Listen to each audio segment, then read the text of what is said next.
Bonjour à tous, aujourd'hui on va finir de travailler sur la tronçonneuse électrique et on va affûter la chaîne. Alors pour ce faire on va utiliser cette petite lime spéciale chaîne de tronçonneuse, c'est une lime ronde de 4 mm de diamètre. C'est parti.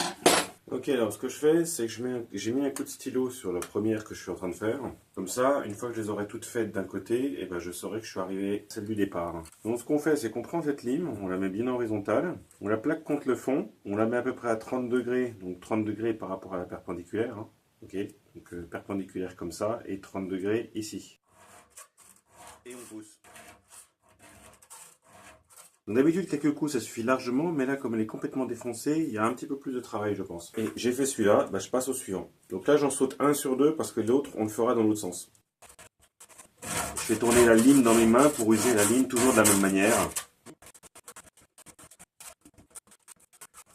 Donc voilà, j'ai fait le tour, là j'en ai fait la moitié. Donc c'était un petit peu long, j'ai la main bien...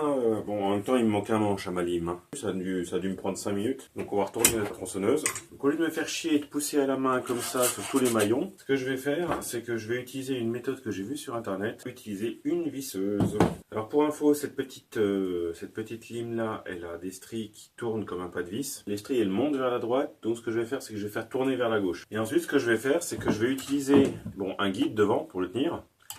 Et on va faire des va-et-vient en faisant tourner la lime dans l'emplacement qui va bien. Ce qui va être beaucoup plus agréable et sûrement plus rapide. C'est parti! Et voilà! Donc déjà, ça a été beaucoup plus rapide. Et maintenant, il reste le dernier point. Donc la chaîne de tronçonneuse, elle fonctionne comment? Avec ce côté-là, le tranchant qu'on a fait ici, on va couper le côté droit. Avec le tranchant qu'on a fait de l'autre côté, on va couper le côté gauche. Et avec le tranchant qu'on a fait sur le dessus de chaque maillon, on va couper au fond de la rigole qu'on est en train de scier. Et là, il y a un truc qui est important. Je prends une réglette et je la mets sur les dos de chaque dent. Et ce qu'on doit voir, c'est qu'il doit y avoir de la place. On doit avoir la petite dent devant la face de coupe qui doit être en dessous. Et donc là, par exemple, normalement, ça devrait être bon. Et je vois à peu près 1,5 mm. Et on va refaire un test. Donc ça, c'est la coupe de la dernière fois avant l'affûtage où on arrivait au fond et ça mordait plus en fait. Premier essai, j'ai pas essayé, en espérant que ça marche correctement.